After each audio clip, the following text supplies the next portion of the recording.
The Copernicus Legacy, Book 1, The Forbidden Stone, by Tony Abbott on the Jesse Millette YouTube channel, read for you by Brandon Reese Taylor. Chapter 1. Austin, Texas, March 8th, 11:47 p.m.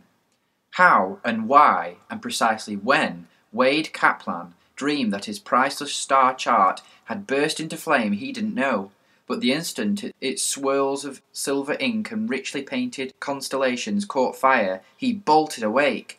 No! The room was pitch black. There was no fire. Knowing the door between his room and his stepbrother Darrell's was open, he tilted his head toward it.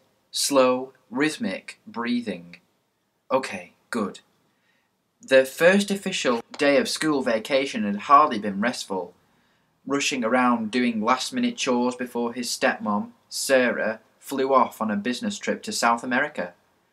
Her flight would leave early in the morning, and despite the hectic day, he and Darrell promised to be up at the crack of dawn to see her off. And yet, Wade pushed the sheets aside, walked to the window and quietly raised the shade. It was a nearly moonless night, and stars were sprinkled thickly across the velvety black. His house in the hills, some miles from the Austin city lights, usually meant vivid night sky, and tonight was no exception.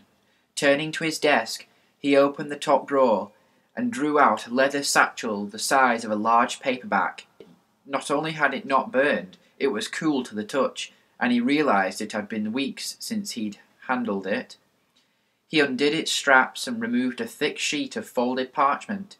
His skin tingled when he opened it. The map was a gift for his 7th birthday from a dear friend of his father's, a man he'd come to know as Uncle Henry. Engraved and hand-painted in the early 16th century, the map was a work of science, art, and history combined, and he cherished it. Why, then, had he just dreamt of its destruction?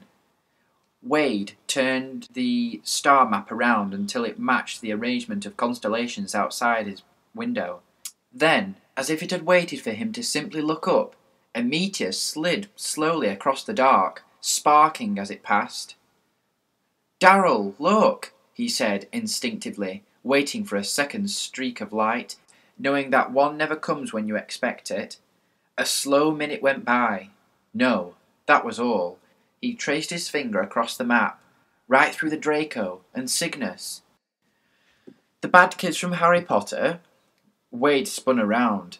"Darrell, did you see it?" His stepbrother staggered over, rubbing his eyes. "The sky? Yeah, I saw it yesterday too. What time is it? Is the world ending?"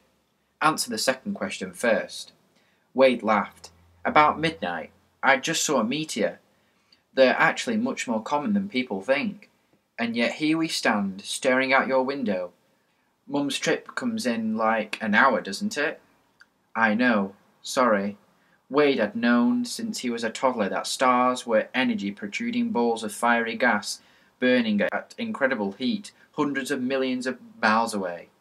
Since his first years in school, science had been his thing, his strength, but spread out over the Texas skies, or anywhere really, stars were also something else, not merely randomly positioned specks blinking in the darkness. "Darrell, look," Wade said, pointing to the chart, then the sky.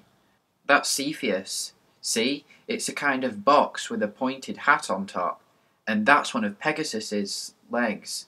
Stars are like, I don't know, messages from way out there to us down here.